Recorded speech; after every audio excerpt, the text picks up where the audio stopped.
তার মধ্যে একটা মৃত্যুর কথা। মৃত্যু কখন হবে, কি অবস্থা হবে, পৃথিবীর কেউ বলতে পারবে না, কেউ বলতে পারবে না, আল্লাহ ছাড়া। রসুল নবী গায়েব বলতে পারবে না।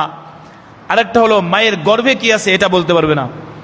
ডাক্তাররা তো বলে দেয় ছেলে না মেয়ে, বলে না, যখন যে বীর্য যাচ্ছে ওই বীর্যে সে বলতে পারবে না ছেলে না মেয়ে, কারো বলার ক্ষমতা নাই। কোনো গাউস কুতুব নবী বলতে পারে নাই, পারবে না।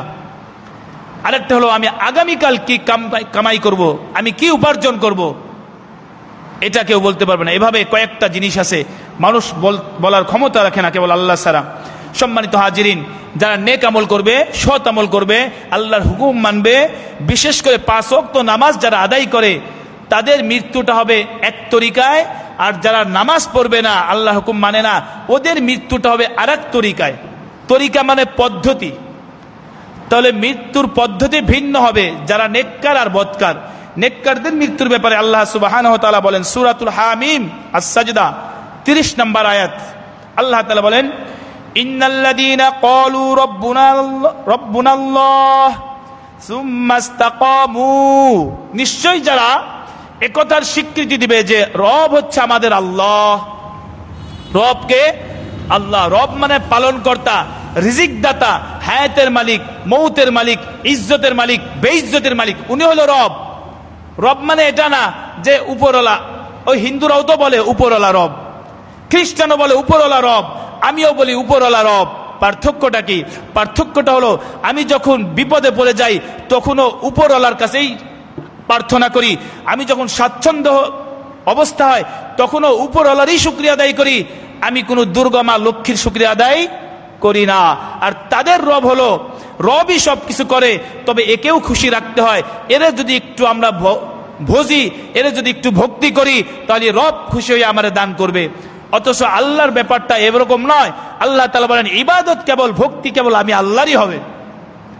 তুমি অন্যের মাধ্যমে ভক্তি শিক্ষা করবে, উস্তাদের কাছ থেকে, হুজুরের কাছ থেকে শিক্ষা করবে যে রবের ভক্তি করব কিভাবে করতে হয়, সে শিক্ষা দিবে, তাকে ভক্তি করবে না।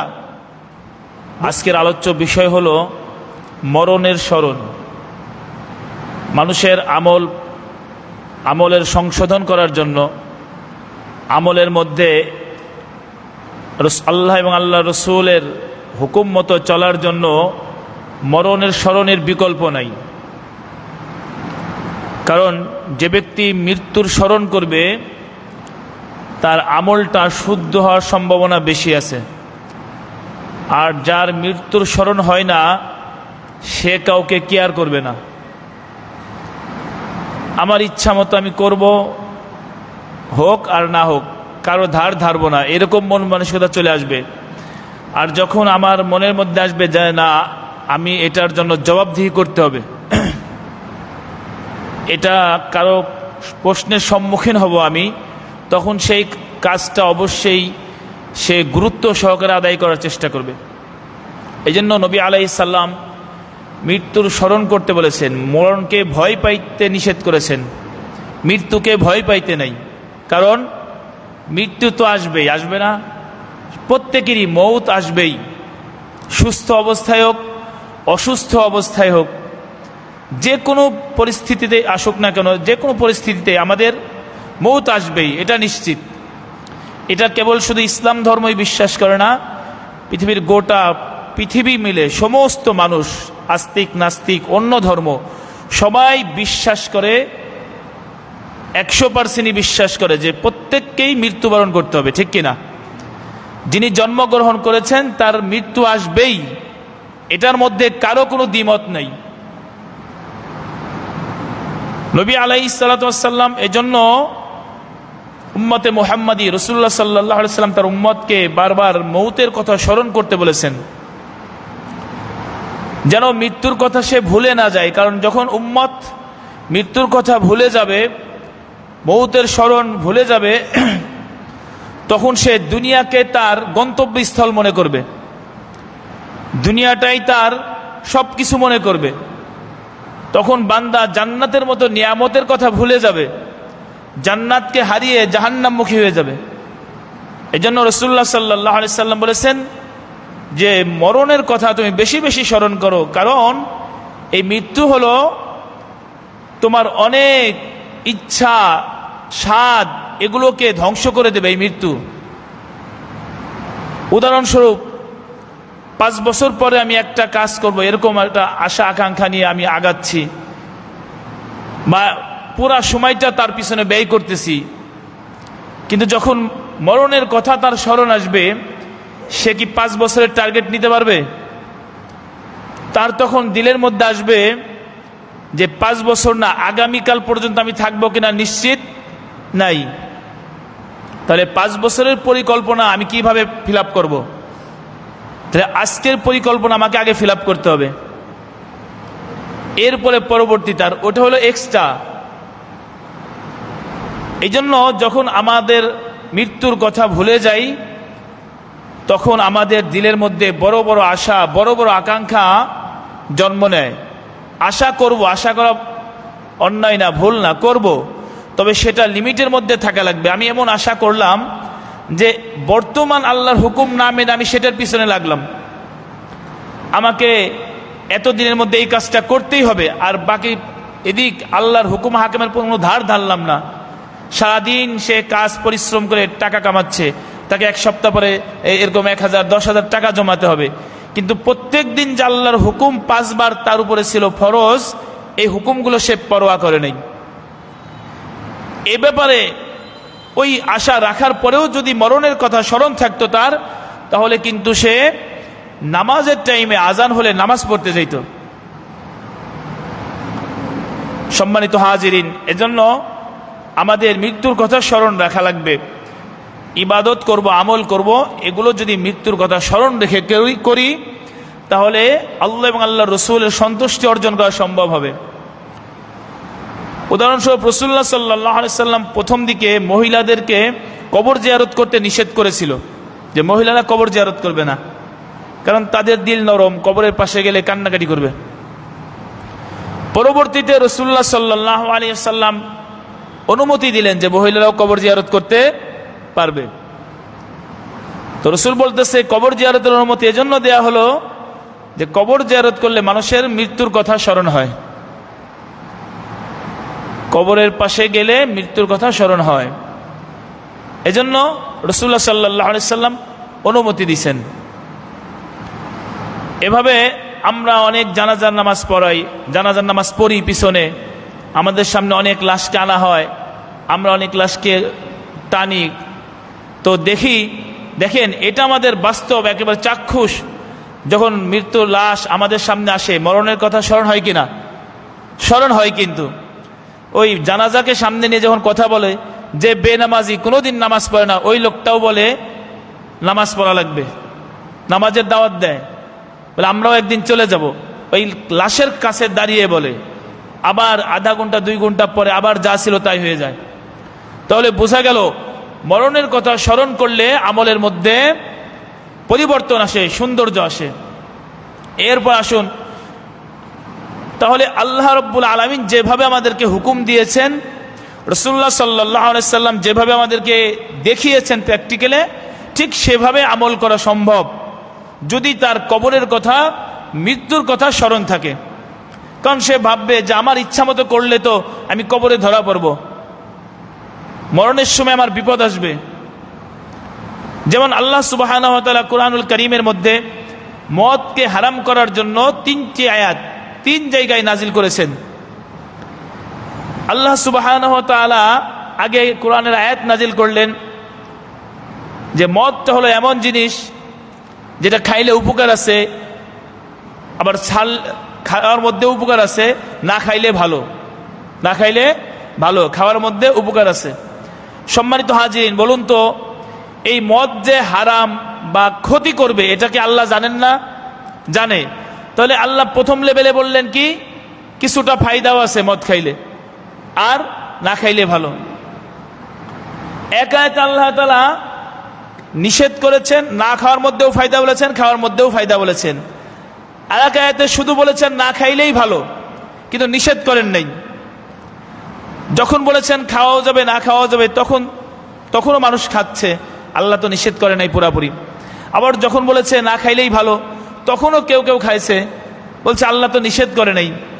পরবর্তীতে তৃতীয়বার এসে আল্লাহ তাআলা বললেন এটা সম্পূর্ণরূপে হারাম। তখন সেটা হারাম হয়ে গেল। আমি যে কথা বোঝাতে যাচ্ছিলাম এটা দিয়ে, বলুন তো যে কোনো ইবাদত আমি বা আপনি ইচ্ছা মতো করলে কি আল্লাহ নিবেন? নিবে না। আল্লাহ তাআলা বলেছেন প্রথম আয়াতে যখন বলেছেন হারাম যেহেতু বলেন নাই, তখন কিন্তু মানুষ কিছু খেয়েছে, তারা কিন্তু অপরাধ করে নাই, কারণ সেটা তো নিষেধ করে নাই। যখন আল্লাহ তাআলা হারাম ঘোষণা করেছেন তখন ফায়দা থাকলেও খাওয়া যাবে না, কারণ আল্লাহ নিষেধ করেছেন। তাহলে বোঝা গেল আল্লাহর ওহীর আলোকে, আল্লাহর বিধানের আলোকে যদি আমি ইবাদত করি তাহলে আল্লাহ নিবেন, আর নতুবা নিবেন না। মূসা আলাইহিস সালাম যখন সমুদ্রের কাছে চলে আসলেন, পিছনে ফেরাউন ধাওয়া করেছে, আল্লাহ তাআলা বললেন তোমার হাতে যে লাঠি আছে এই লাঠি দিয়ে পানিতে বাড়ি মারো। কোরআন শরীফে এই ওকে আল্লাহ তাআলা দিয়েছেন। তো মূসা আলাইহিস সালাম তখন কিন্তু ইচ্ছা করলে কথাটা বলার সুযোগ ছিল যে আল্লাহ পিছন থেকে হলো শত্রু আসছে, সামনে হলো সমুদ্র, লাঠি পানিতে বাড়ি দিলে কি হবে? বরং বলার দরকার ছিল ঘুরে শত্রুকে বাড়ি দাও। কি বলেন? লাঠি দিয়ে বাড়ি দেওয়ার দরকার হলো শত্রুকে, লাঠি দিয়ে বাড়ি দিতে বলেছে পানিকে। পানিকে লাঠি দিয়ে বাড়ি দিলে শত্রুর থেকে বাঁচবো কিভাবে?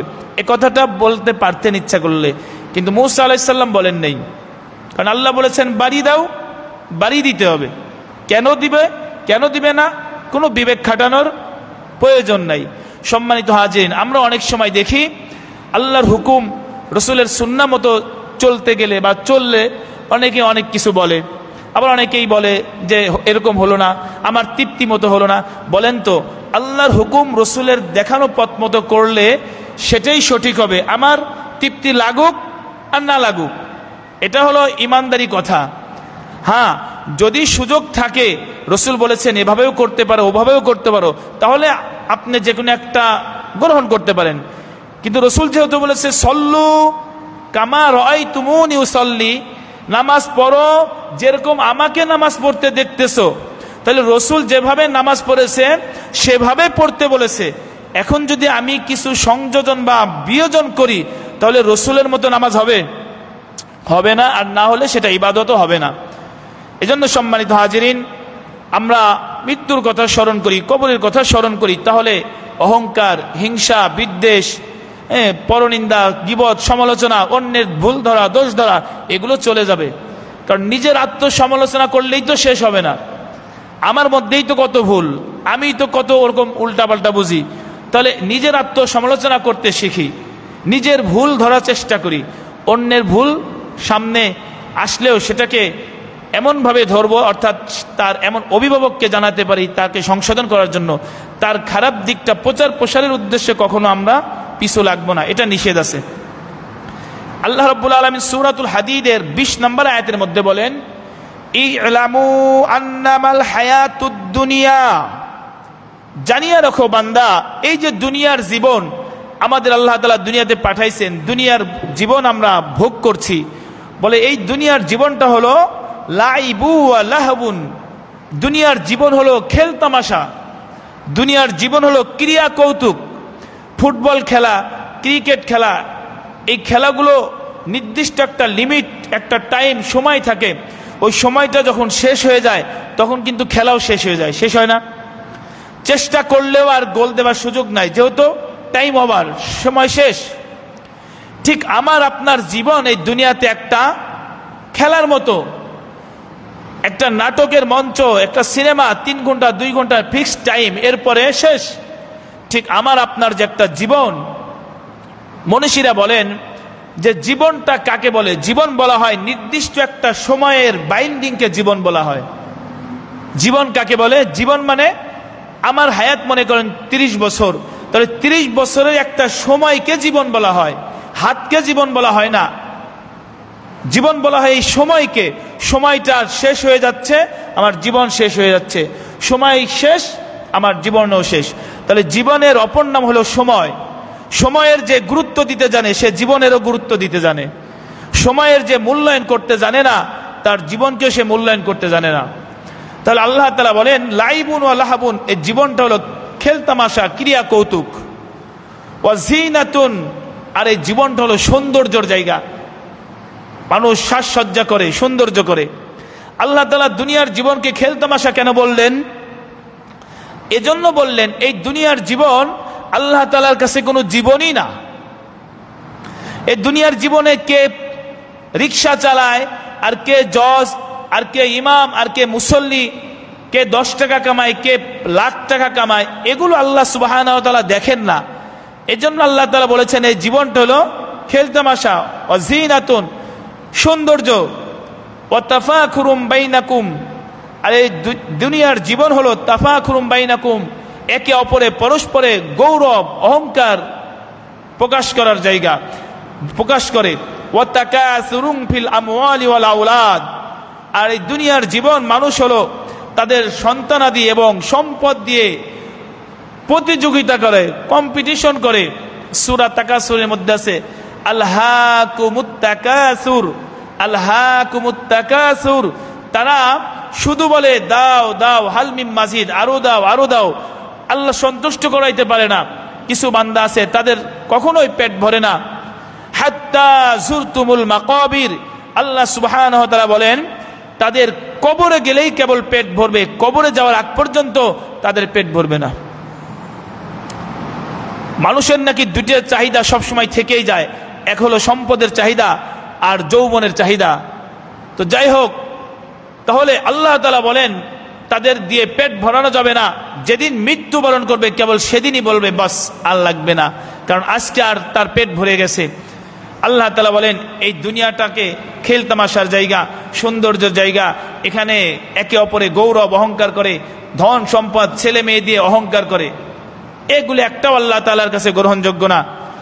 এটার উপমা দিচ্ছেন আল্লাহ তাআলা কামাসালি গাইস, এই দুনিয়ার জীবনের সাথে আল্লাহ তাআলা বৃষ্টির সাথে উদাহরণ দিচ্ছেন, উপমা দিচ্ছেন। কি বলছেন? আজাবাল কুফার নাবাতুহু, যেমন যখন বৃষ্টি বর্ষণ করা হয়, বৃষ্টির পড়ার কারণে দুনিয়ার ফসলাদি উৎপন্ন হয়। এই যে কিছুদিন আগে অনাবৃষ্টি শুরু হয়েছিল, মাঠে ঘাটে ফসলাদি কত নষ্ট হয়ে গেছে। তো আল্লাহ তাআলা বলেন যখন বৃষ্টি বর্ষণ করি, আর বৃষ্টি পাবার পরে সেই মরা মাটি, শুকনো মাটি যখন আবার পুনরায় জীবিত হয়, উর্বর মাটিতে পরিণত হয়, ফসলাদি উৎপন্ন হয়, ফসল সুন্দর হয়, তখন ওই কৃষক তার ফসল দেখে খুব খুশি হয়। কৃষক যখন দেখে ধানগুলো বড় হচ্ছে, সবুজ আকার ধারণ করেছে, অনেক খুশি হয়। আল্লাহ তাআলা বলেন সুম্মা ইয়াহিজ, এরপরে ওই ধান বা ওই ফসল বা গমটা যখন ইয়াহিজ শুকিয়ে যায়, 2 মাস 3 মাস 4 মাস পরে যখন ধানটা হলুদ বর্ণ, পিত বর্ণ হয়ে যায়, ফাতারাহু মুসফাররা, তখন যখন ওই কৃষকে দেখে ধানটা পেকে গেছে, গমটা পেকে গেছে, সুম্মা ইয়াকুনু হুতামা, বলুন তো ধান পাকার পরে কৃষক কি ধান রেখে দেয় না কেটে ফেলে?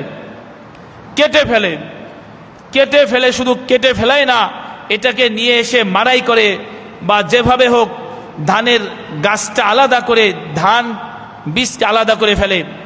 এই যে ধানের গাছটা যে বড় হয়েছিল, এই গাছটা কি হয়ে যায়? আল্লাহ তাআলা বলেন সুম্মা ইয়াকুনু হুতামা, সেটা খড়কুটায় পরিণত হয়। সেই গমের শীষটা, নিচের জায়গাটা, ধানের নিচের অংশটা, সেটা খড়কুটায় ব্যবহার হয়ে যায়, সেটা মূল্যহীন হয়ে যায়, তাকে আগুনে পোড়ানো হয় বা গরু ছাগলে পশুতে ভক্ষণ করে। আল্লাহ তাআলা এটা দিয়ে উদাহরণ দিচ্ছেন ঠিক মানুষের জীবনটাও এমন। যখন সে কিশোর এরকম আস্তে আস্তে বালেগ হয়, অর্থাৎ 1 থেকে 16 বছর শৈশবকালে সে কেটে যায়, 16 থেকে 40 বছর যুবকে পদার্পণ করে, আল্লাহ তাআলা শক্তি দেয়। 40-এর পর থেকে আবার ডাউন হতে থাকে।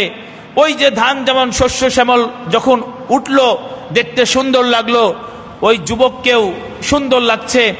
যখন আল্লাহ সুবহানাহু ওয়া তাআলা ওই ফসলকে পাকিয়ে ফেললো এবং ওই মানুষকে যখন বৃদ্ধ করে ফেলে, তখন আল্লাহ তাআলা ওই বৃদ্ধকে আবার ওই নাবালেগ বাচ্চার মতো শৈশবকালে নিয়ে আসে। তখন এই বৃদ্ধ অকেজো হয়ে যায়, সরকারি চাকরি থেকে তাকে রিটায়ার দেওয়া হয়, তার সাক্ষ্য গ্রহণ করা হয় না, তার মেধা শক্তি দুর্বল হয়ে যায়, তার বিবেকবোধ লোপ পায়, তাকে আবার সেই খড়কুটায় পরিণত করে। তাহলে জীবনটা ঠিক এভাবেই একটার পর একটা চলে যাচ্ছে। আল্লাহ তাআলা বলেন ঠিক কত সুন্দর উপমা দিয়েছেন ফসলের সাথে। এরপর আল্লাহ তাআলা বলেন ওয়াফিল আখিরাতে আযাবুন শাদীদ, আখিরাতে হলো কঠিন শাস্তি রয়েছে, ওয়া মাগফিরাতুম মিনাল্লাহ ওয়া রিদওয়ান, আর আল্লাহ তাআলার পক্ষ থেকে ক্ষমা এবং সন্তুষ্টি রয়েছে। ওয়ামাল হায়াতুদ দুনিয়া ইল্লা মাতাউল গুরুর, আর দুনিয়ার জীবনটা হলো ছলনাময় ধোঁকাপূর্ণ ভোগ বিলাসের জায়গা।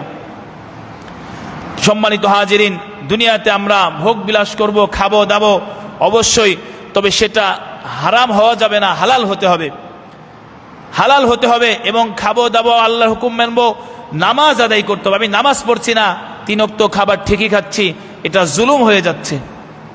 আমার টাকা দিয়ে আমার বাজার আমি খাচ্ছি, এরপরেও জুলুম হচ্ছে। কারণ আল্লাহর হায়াত নিয়ে, আল্লাহর সময় নিয়ে, আল্লাহর সুস্থতা নিয়ে আল্লাহর হুকুম মানলাম না, আল্লাহর রিজিক খাইলাম, আল্লাহর রিজিক ভোগ করলাম, এটা বড় জুলুম, বড় জুলুম। এজন্য সম্মানিত হাজিরিন, আমাদের 5 ওয়াক্ত নামাজ জামাতের সাথে আদায় করতে হবে। যারা পুরুষ আছি, যারা মহিলা আছি, মা বোন আছি, তারা নামাজ পড়তে হবে বাসায়। নামাজটা আদায় করুন, সাথে সাথে আপনার কাজগুলো সমাধা করুন, অবশ্যই দেখবেন ওই কাজগুলোর মধ্যে বরকত পাবেন। তবে নামাজ না পড়ে, নামাজ না আদায় করে আপনার খাবার খাইলেও এটা অন্যায়। আপনার জামা আপনি পরিধান করবেন, এরপরেও জুলুম। কেন? ওটা আল্লাহর নিয়ামত। আল্লাহ তাআলা বলেন সুম্মা লাতুসআলুন্না ইয়াউমা ইযিন আনিন নাঈম, আমি সেদিন প্রত্যেকটা নিয়ামতের প্রশ্ন করব, প্রত্যেকটা নিয়ামত সম্পর্কে জিজ্ঞেস করব। আপনি যে খাবার খাচ্ছেন এটা আল্লাহর নিয়ামত, আমাকে 2টি চক্ষু দিচ্ছে আল্লাহর নিয়ামত, আপনার মেধা শক্তি দিচ্ছে, এটা দিয়ে আপনি অর্থ কামাচ্ছেন, এই মেধাটা আল্লাহর নিয়ামত। তাহলে আল্লাহর নিয়ামত সম্পর্কে আল্লাহ জিজ্ঞেস করবে, আপনাকে আমি এই মেধা দিয়েছিলাম, এই মেধার কি আদায় করছো? তোমাকে আমি 2টি হাত দিয়েছিলাম, এটার কি শুকরিয়া আদায় করেছো? এভাবে প্রত্যেকটা আল্লাহর নিয়ামত। এজন্য আল্লাহর নিয়ামত যদি ভোগ করতে হয় তাহলে আল্লাহ তাআলার হুকুম মানতে বাধ্য। বিশেষ করে আমরা সবাই ইমানদার, সবাই মুসলমান, সবাই ইমান এনেছি। এখন দ্বিতীয় স্টেপ হলো নামাজ আদায় করা। এটার উপরে আমাদের পূর্ণাঙ্গ উঠে আসতে হবে। এই দিনাজপুর, আমাদের বাংলাদেশের দিনাজপুর, ওই যে আজান দিলেই বাজারের দোকানটা খুলেই নামাজ পড়তে যায়, এটা বাংলাদেশের ঘটনা। দিনাজপুর কোন থানা গ্রামের নামটা ভুলে গেছি, তারা আজান দিলে পুরা বাজারটা খোলা অবস্থায় রেখে নামাজ পড়তে যায়। তারা নিজে সরাসরি বলেছে, আমরা এভাবে প্রায় 2 বছর রানিং, আদৌ পর্যন্ত কোনো ঘটনা ঘটে নাই আমার কিছু হারানো। তাহলে বলেন, বাজারের দোকান খুলে এসে নামাজ পড়ে যাচ্ছে, দোকান থেকে কিছু হারাচ্ছে না। এই সমাজ গড়তে আজকেই হবে না, তবে প্রত্যেকেই প্রত্যেকের জায়গা থেকে প্রস্তুতি নিতে হবে। প্রত্যেকেই প্রত্যেকের জায়গা থেকে প্রস্তুতি নিতে হবে, একার দ্বারা সম্ভব নেই। জন্য সবাই যদি আমরা নামাজে চলে আসি, নামাজমুখী হয়ে যাই, তাহলে আল্লাহ সুবহানাহু ওয়া তাআলা দেখবেন আমাদের জীবনটা জান্নাতি জীবন করে দিবে, জান্নাতি পরিবেশ করে দিবে। আল্লাহ তাআলা সূরাতুল আম্বিয়ার 35 নম্বর আয়াতে বলেন কুল্লু নাফসিন যায়িকাতুল মাউত, প্রত্যেকটা নফসকেই মৃত্যুবরণ করতে হবে। যে জান নিয়েছে, যে জন্মগ্রহণ করেছে, যে জীবিত হয়েছে, তাকে মৃত্যুর স্বাদ গ্রহণ করতে হবে। তাহলে যারা জীবন লাভ করেছে, আল্লাহ তাআলা তো নিজে অবশ্যই সে হাইয়ুন। আল্লাহ তাআলা বলেন কুল্লু, সমস্ত জিনিস, কুল্লু অর্থাৎ প্রত্যেকটা শাই ফান, ধ্বংসশীল, কেবলমাত্র আমি অজহি রব্বিক, কেবলমাত্র আল্লাহ সত্তা ছাড়া সবই ধ্বংস হবে। তাহলে বোঝা গেল জিব্রাইল ধ্বংস হবে, আজরাইল ধ্বংস হবে, ইসরাফিল ধ্বংস হবে, ফেরেশতারা কি হবে? ধ্বংস হবে। কারণ তারাও কি জীবিত জীবন লাভ করেছে। আল্লাহ তাআলা মালাকুল মাউতকেও ধ্বংস করবেন, সমস্ত কিছুকে ধ্বংস করবে, কেবল আল্লাহ বাকি থাকবে। তাহলে ধ্বংস হতে হবে। এই যে ধ্বংসের কথা বলেছেন, মৃত্যুর কথা বলেছেন, এগুলো কেন বলছেন? এগুলোকে আমাদের স্মরণ করিয়ে দিচ্ছেন, মৃত্যুর পরে আমাদের আরেকটা জীবন শুরু হবে। দুনিয়াতে যেমন মায়ের পেট থেকে বের হয়ে একটা জীবন শুরু হয়েছে, তার একটা পর্যায়ে আমরা এসে দাঁড়িয়েছি, সামনে কতটুকু পাবো জানি না। ঠিক মরণের পরেও আরেকটা নতুন জীবন শুরু, ওইখানেও একটা জগৎ, ওই জগতে অনেকেই আগে চলে গেছে, আমরাও সবাই যাব, তাদের সাথে যা মিলিত হব। তাহলে আমার যদি প্রস্তুতি না থাকে, সেইখানে গিয়ে তো বিপদে পড়ে যাব। এজন্য আল্লাহ তাআলা বলেছেন, আমি দুনিয়ার জীবন দিয়েছি, ওয়া নাবলুকুম বিশ-শাররি ওয়াল খাইর, ভালো মন্দ দুটোটাই দিয়েছি তোমাকে জীবন দেবার পরে, ফিতনাতান, এটা পরীক্ষা স্বরূপ, ওয়া ইলাইনা তুরজাউন, দুনিয়াতে ভালো মন্দ সব থাকবে, এটা তোমার উপরে পরীক্ষা হচ্ছে। এরপরে পরীক্ষা দেওয়ার পরে তোমাকে ইলাইনা তুরজাউন, আমি আল্লাহর নিকটে ফেরত নিয়ে আসব। এরপরে পরীক্ষার ফলাফল রেজাল্ট তোমার উপরে ঘোষণা করা হবে। আজকে আমরা যারা নামাজ আদায় করছি না, নামাজ থেকে দূরে আছি, এদিক সেদিক ঘুরে বেড়াচ্ছি, নামাজের সাথে সম্পর্ক নাই, বলুন তো তারা মৃত্যুবরণ করলে আল্লাহ তাআলার কাছে কি জবাব দিবে? কবরের প্রথম প্রশ্ন হলো মান রব্বুকা, তোমার রবকে। আর হাসরের কিয়ামতের প্রথম প্রশ্ন হলো তোমার নামাজ কোথায়? বলুন তো, কোথাও চাকরি করতে গেলে বা যে কোনো প্রতিষ্ঠানে গেলে পরীক্ষা, যে বিষয়ের উপরে পরীক্ষা হবে সেটার উপরে প্রস্তুতি না নিয়ে পরীক্ষা দেওয়া যায়? দেওয়া যাবে না। আমি বুঝতেছি, ঢুকলেই আমাকে এটা জিজ্ঞেস করবে, আমি আগের থেকেই জানি এটা আমাকে জিজ্ঞাসা করবে। সেটা যদি প্রস্তুতি না নিয়ে যাই, না জেনে যাই, তাহলে পরীক্ষায় পাশ হওয়ার সম্ভাবনা আছে না? শুরুতেই ফেল হয়ে যাবে, কারণ সে বলবে আমি তো জানিই না, আমার তো সম্পর্কই না নামাজের সাথে, ফরজ ওয়াজিব ধরলে তো আগেই শেষ। আল্লাহ তাআলা বলেন নবী বলেন আউয়ালু মা ইউহাসাবু বিহিল আবদু ইয়াউমাল কিয়ামাতিস সালাহ, কিয়ামতের দিন সর্বপ্রথম প্রশ্ন করা হবে হলো তোমার নামাজের ব্যাপারে।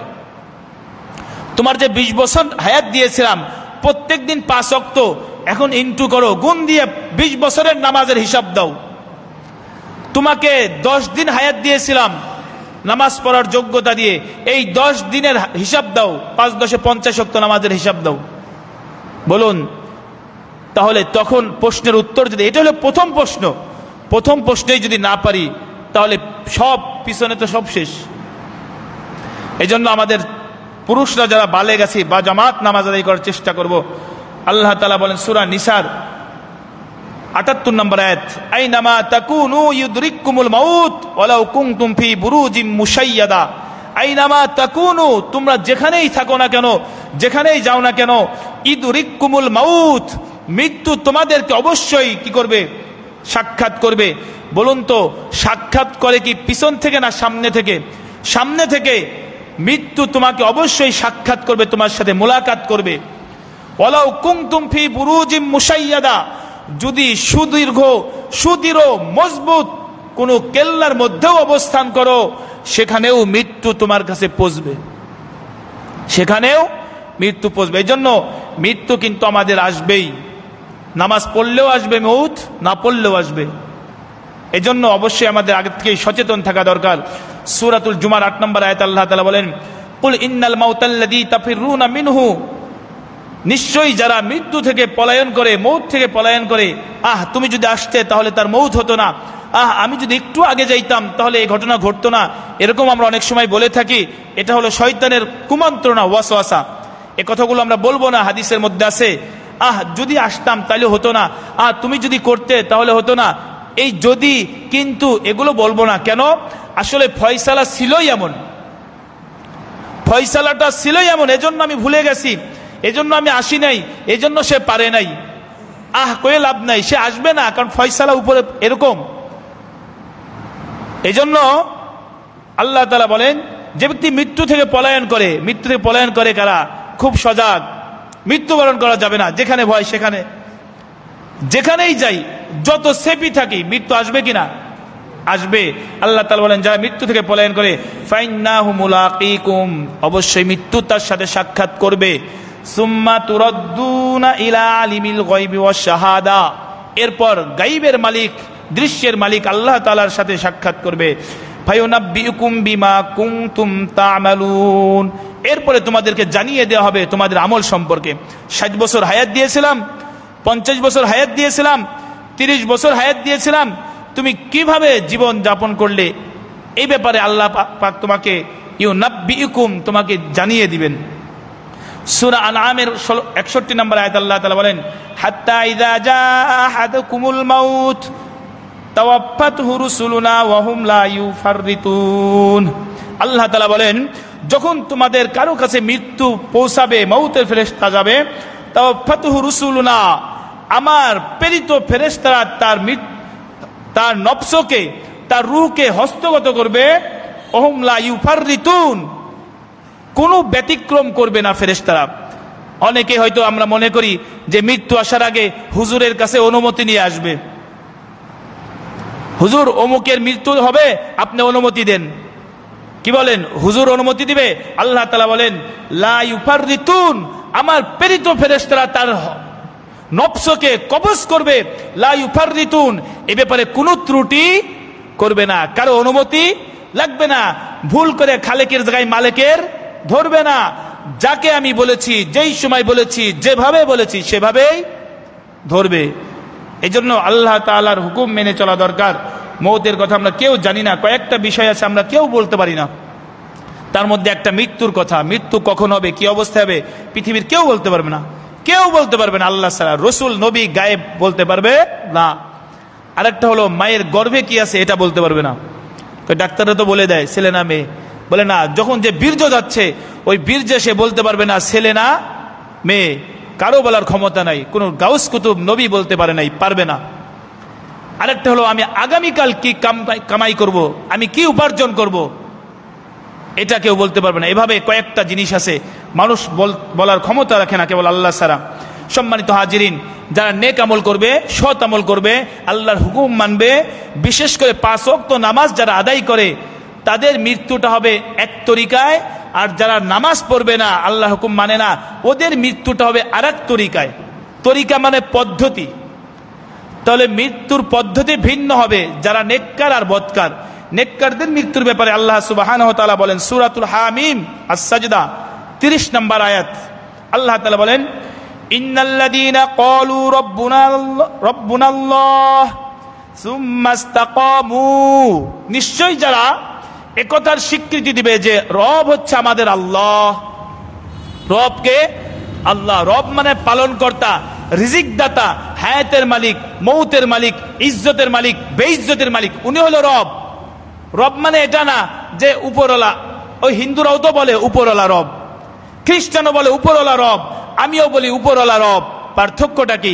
পার্থক্যটা হলো আমি যখন বিপদে পড়ে যাই তখনও উপরওয়ালার কাছেই প্রার্থনা করি, আমি যখন স্বাচ্ছন্দ্য অবস্থা হয় তখনও উপরওয়ালারই শুকরিয়া আদায় করি, আমি কোনো দুর্গমা লক্ষ্মীর শুকরিয়া আদায় করি না।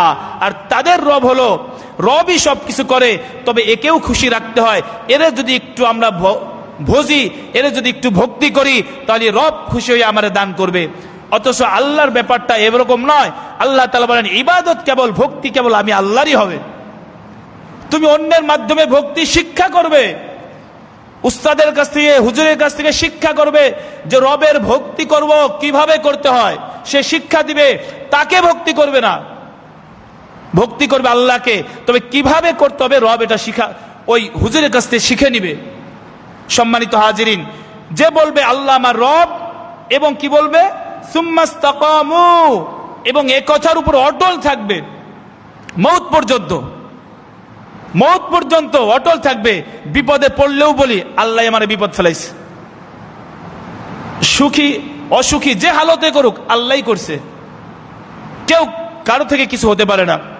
এই যে আমার অ্যাক্সিডেন্ট হয়েছে আল্লাহই করেছে অ্যাক্সিডেন্ট, এই যে আমি বেঁচে গেছি আল্লাহই বাঁচাইছে। এভাবে মৌত পর্যন্ত তার দিলের মধ্যে দৃঢ় যদি হয়, আল্লাহ বলেন এই লোকটা যখন মৃত্যুবরণ করবে তার অবস্থাটা কেমন হবে। তাতানাজ্জালু আলাইহিমুল মালাইকা, আমি তার কাছে ফেরেশতাকে অবতীর্ণ করি মৃত্যুর সময় উপর থেকে। ইল্লা তাখাফু ওয়ালা তাহজানু ওয়া আবশিরু, ওই ফেরেশতারা এসে বলে আল্লাহ তাখাফু, তোমার কোনো ভয় নাই। মৃত্যুর যাত্রী তো এক জগৎ চেঞ্জ হবে আর কি, এক বাসের থেকে আরেক বাসে উঠবে। লা তাখাফু, তোমার ভয় নাই। ওয়ালা তাহজানু, পেরেশানি নাই। যদিও আগে কোনোদিন এই জগতে যাও নাই, আগে কোনোদিন মাটির তলে থাকো নাই, নতুন যাচ্ছ, ভয় লাগতেছে। ফেরেশতা কয় ভয় নাই। ওয়াবশিরু, তোমার জন্য সুসংবাদ, বিল জান্নাতিল্লাতি কুনতুম তুআদুন, বরং তোমার জন্য সুসংবাদ, তুমি দুনিয়াতে ছিলে খুব কষ্টে, সংসার চালানোর ভেজাল ছিল, কয়েকজনের পরিবারের দায়িত্বর ভেজাল ছিল, অনেক টেনশন ছিল, অনেক মানুষের সমালোচনার পাত্র হয়েছিলে। তুমি যে এখন যেই জগতে যাচ্ছ এটা এমন একটি জগৎ, এমন একটি জান্নাত, এমন একটি ফুলের বাগান, যার ব্যাপারে আল্লাহ তাআলা তোমার সাথে ওয়াদা দিয়েছেন। আল্লাহ ওয়াদা দিয়েছে, এই ওয়াদা ফিলাপ হতে যাচ্ছে, তুমি ভয় পাচ্ছ কেন? এ জগৎ নতুন হলেও তোমার সাথে আমরা আছি। ফেরেশতারা বলবে এসে নাহনু আউলিয়াউকুম ফিল হায়াতিদ দুনিয়া, এই দুনিয়ার জিন্দেগিতে আমরা তোমার সাথে ছিলাম। আমরা ঘুমাই থাকি, কানের মধ্যে মশা মাছি পোকা ইচ্ছা করলে ঢুকতে পারে, ঢোকে না কেন? নাকের মধ্যে ঢুকে যেতে পারে, ঢোকে না কেন? ঢোকে, তবে সচরাচর ঢোকে না। কেন? আল্লাহ তাআলা নাকের জন্য ফেরেশতা নির্দিষ্ট করেছেন, হাতের জন্য ফেরেশতা নির্দিষ্ট করেছেন, চোখের পাওয়ারের পিছনে ফেরেশতা আছে, এই শক্তির পিছনে ফেরেশতা আছে। যখন সে শক্তি দুর্বল হয়ে যায়, ফেরেশতাকে উঠাই নিয়ে যায়। এজন্য ফেরেশতারা বলে, দুনিয়াতে আমি তোমার সাথে ছিলাম, তোমাদের কাছেই ছিলাম, ওয়াফিল আখিরাহ, কবরের মধ্যেও তোমার সাথে আসি, সমস্যা নাই, ভয় নাই। ফেরেশতারা বলবে নেককারের ব্যাপারে, ওয়ালাকুম ফিহা মা তাশতাহি আনফুসুকুম, তুমি যা চাইবে, যা ইচ্ছা তাই দেওয়া হবে। ওয়ালাকুম ফিহা মা তাদউন, তুমি যা দাবি করবে, এই মাটির নিচে যা দেখো, ওখানে মজা আরু, শান্তি আরু, ওখানে নীরব জগৎ, কেউ তোমাকে ডিস্টার্ব করবে না, ভেজাল করবে না, কল দিবে না। নুজুলাম মিন গফুরির রহিম, তোমাকে মেহমানদারি করবে, আপ্যায়ন করবে, ফেরেশতারা অপেক্ষা করছে। তখন আল্লাহ তাআলা মাছের কলিজা দিয়ে আপ্যায়ন করবে। বলুন তো, যদি আমি এই সুসংবাদ শুনি যে মসজিদের বাইরে গেলে এই জন্য আমার অপেক্ষা করতেছে কেউ আমাকে সংবর্ধনা দেওয়ার জন্য, ভালো লাগবে না খারাপ লাগবে? ভালো লাগবে না? তাহলে যেই লোকটা মারা যাচ্ছে সবাই কান্নাকাটি করে, আমার বাপ, আমার বোন, আমার ভাই, কিন্তু যে মারা যাচ্ছে সে হাসে, আমি তো আমার সংবর্ধনা পাবার জন্য যাচ্ছি। সম্মানিত হাজিরিন, এটা হলো ভালো মানুষের বেলায়। পক্ষান্তরে যদি মন্দ মানুষ হয়, নামাজ আদায় করে নাই, তারও তো কিছু আপ্যায়ন করা লাগবে, তারও কিছু আপ্যায়ন আছে। আল্লাহ তাআলা বলেন, ওয়ালাউ তারা ইযিজ যালিমুনা ফি গামারাতিল মাউত, হে নবী আপনি যদি দেখতেন জালেমদের মৃত্যু, ফি গামারাতিল মাউত, মৃত্যুর কষ্ট, ওয়াল মালাইকাতু বাসিতু আইদিহিম, ফেরেশতারা তাদের হাত প্রসারিত করে, আর কি বলে, আখরিজু আনফুসাকুম, এই আব্দুল্লাহ তোর রূহকে বের কর। আর ভালো মানুষের রূহ আনতে আসলে তার সংবর্ধনা দেয়, তার আরো তোয়ায় আদর করে, ভয় নাই ভয় নাই। আর খারাপ মানুষের কাছে আসলে কি কয়, রূহ বের কর, তাড়াতাড়ি বের কর। আলিয়াউমা তুজজাউনা আযাবাল হুন, আজ তোর প্রতিদান দেওয়া হবে যেই আমল তুমি করেছো, বিমা কুনতুম তাকুলুনা আলাল্লাহি গায়রাল হক। কারণ কি? কারণ মসজিদে আজান হয়েছে, তুমি রাস্তাতে হাইটে গেছো, মসজিদে আসো নাই, বরং পারলে আরো টেস মেরে কথা বলছো। নামাজ তো এত বড়, কই দুনিয়াতে তো কিছু করতে পারলে না, নামাজ তো আজ 10 বছর পর, কই 2 ভাই জমি তো কিনতে পারো নাই, বলে কিনা? তুমি নামাজ পড়ো 5 ওয়াক্ত, তোমার সাথেই তো দেখি অসুখ লেগে থাকে। আমরা নামাজ না পড়লেও তো আমরা ভালো আছি। আল্লাহ তাআলা বলেন, তাকুলুনা আলাল্লাহি গায়রাল হক, আল্লাহর হুকুম বিধানকে তারা অসত্য বলেছে। ওয়া কুনতুম আন আয়াতিহি তাস্তাকবিরুন, আল্লাহর কথা বললে তারা অহংকার করেছে। আজান দিচ্ছে আল্লাহু আকবার, এরা কয় না কাজ বড়, মসজিদে বলছে আল্লাহ বড়, কাজ ছোট, আল্লাহ বড়, আলোচনা ছোট, আল্লাহ বড়, মিটিং ছোট, আর উনি কয় আজান ছোট, মিটিং বড়। মসজিদ থেকে আজান দেওয়ার সাথে সাথে সমস্ত কাজকে বিরতি দেওয়া জরুরি। সম্মানিত হাজিরিন, এই মৌতের স্মরণ আমাদের বেশি থেকে বেশি স্মরণ করা দরকার। আর একটা হাদিস বলে শেষ করে দেব, মুসলিম শরীফের মধ্যে আছে, আল্লাহ নবী বলেন, ইযা মাতাল ইনসান, মানুষ যখন মারা যায়, ইনকাতা আমালুহু, তার আমল বন্ধ হয়ে যায়। আমি যখন মারা যাব, আপনি যখন মারা যাবেন, আপনার আমল বন্ধ হয়ে যাবে। আপনি জীবিত থাকা অবস্থায় যে সুবহানাল্লাহ বললে যে সওয়াব হতো, এই সওয়াব আর কোনোদিন আপনি পাবেন না, কারণ আমি আর বলার ক্ষমতা রাখবো না, এই জন্য পাবো না। কিন্তু 3টা আমল জারি থাকে, ইল্লা মিন সালাসিন সাদাকাতিন জারিয়াতিন, 3টা আমল আপনি মারা গেলেও, আমি মারা গেলেও আমরা পাইতে থাকবো। এই 3টা আমলই জারি করা দরকার। এই 3টা আমল চালু থাকবে। এক হলো সাদাকাতিন জারিয়া, সদকায়ে জারিয়া, এই যে মসজিদ উঠাই দেওয়া, মাদ্রাসা উঠাই দেওয়া, এতিমখানার ভরণ পোষণের দায়িত্ব নেওয়া, এগুলো হলো সদকায়ে জারিয়া। এই যে মসজিদে একটা জিনিস কিনবে, কিছু অর্থ দিয়ে আপনি সহযোগিতা করলেন, শ্রম দিলেন, বুদ্ধি দিলেন, সদকায়ে জারিয়া। 2 নম্বর হলো এমন এলেম শিক্ষা করলেন যে এলেম দ্বারা নিজে উপকৃত হলেন। 3 নম্বর হলো এমন সন্তান দুনিয়াতে রেখে যাবেন যেই সন্তান আপনার জন্য দোয়া করবে। এক হলো সদকায়ে জারিয়া, 2 এমন জ্ঞান অর্জন করবেন যেই জ্ঞানের দ্বারা অন্যরা উপকৃত হবে। 3 হলো এমন সন্তান দুনিয়াতে রেখে যাবেন যেই সন্তান আপনার কথা স্মরণ করবে। আল্লাহ তাআলা বুঝে আমাদের আমল করতে দান করুক, আমিন।